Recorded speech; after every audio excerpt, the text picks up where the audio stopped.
he could not come up to the expectations of nation and international collaborations and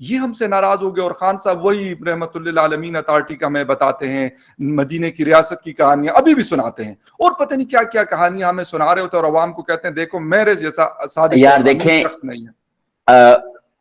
فخر, میں آپ کو یہ عرض کروں کہ پاکستانی قوم جو ہے یہ اس کے اندر مذہبیت اور مذہبی جنونیت جو ہے وہ بہت زیادہ ہے, اور آپ نے اور سارا بہت بہت وائلڈ ٹائپ کی ہے, بڑی آپ نے دیکھا خطرناک ہوگا چیز.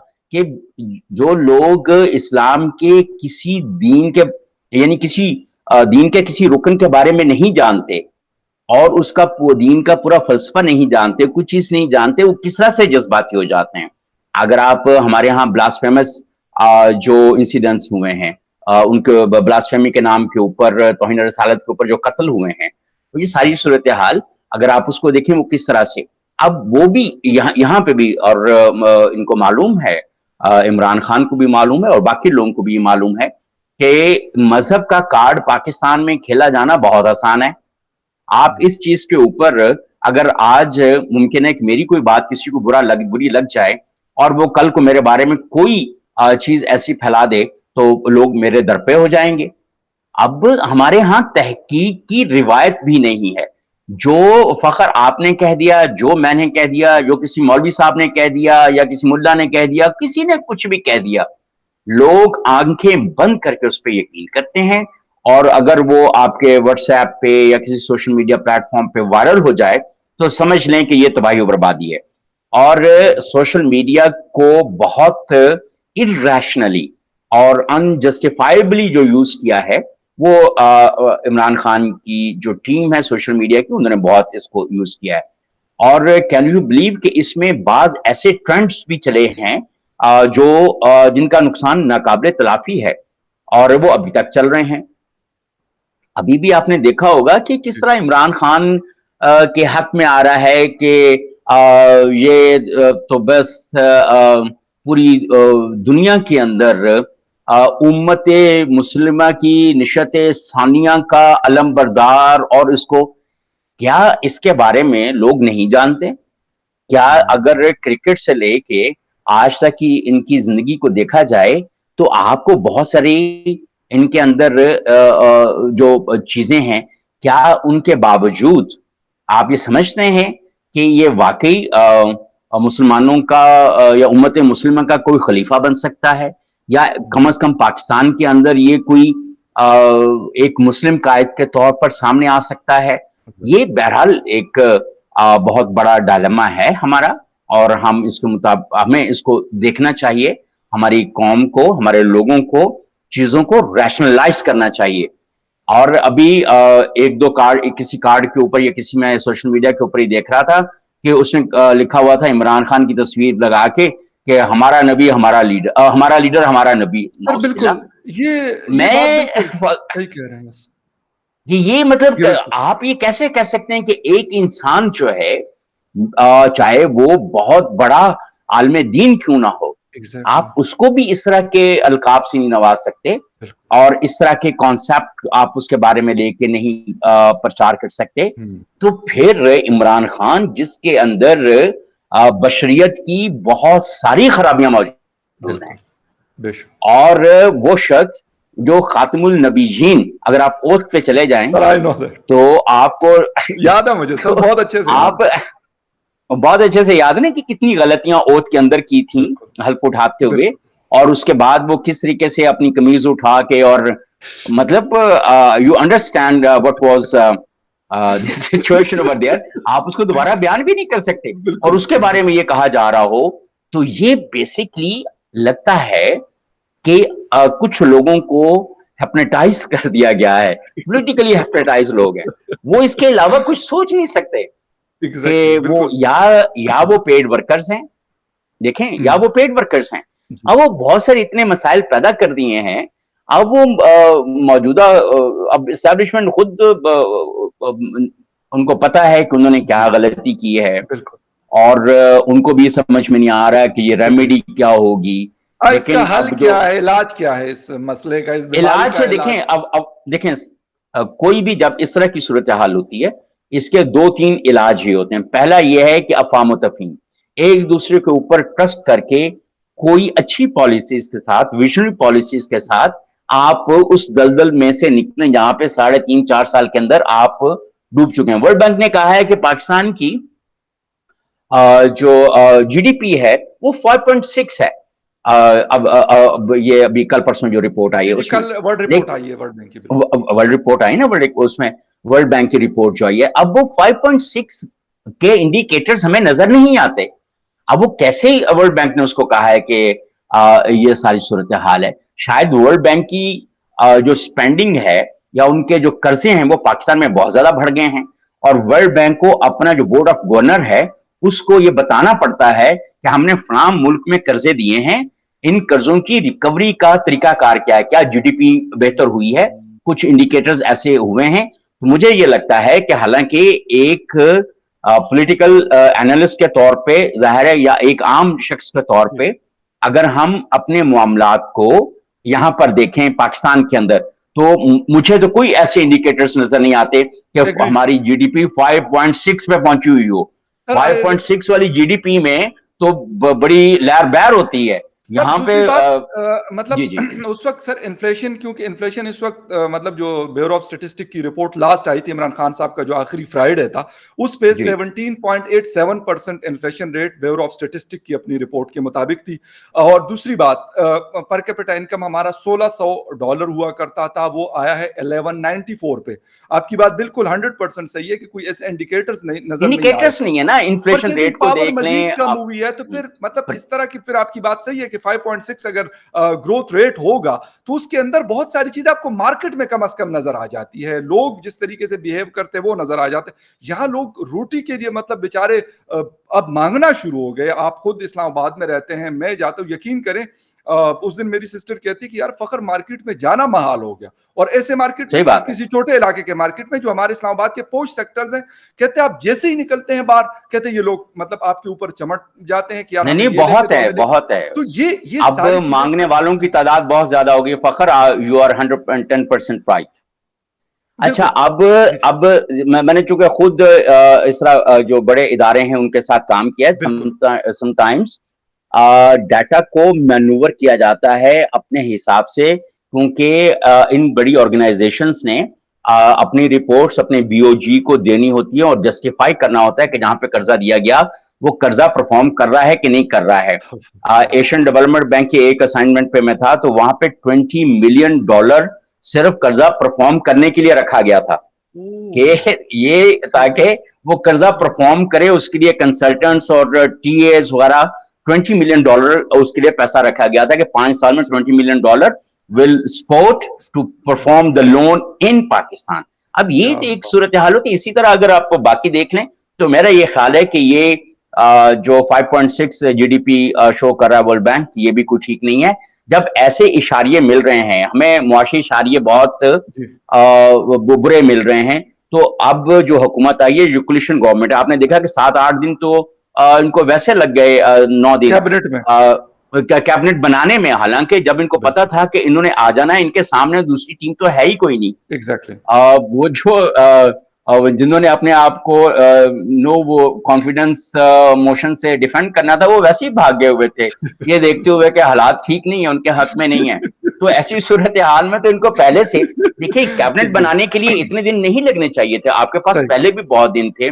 آپ جب پرائم منسٹر شہباز شریف سوارن ان کر چکے ہیں تو اس کے بعد بھی اتنے دن لگ رہے ہیں, پھر پریزیڈنٹ صاحب بھاگ گئے. بالکل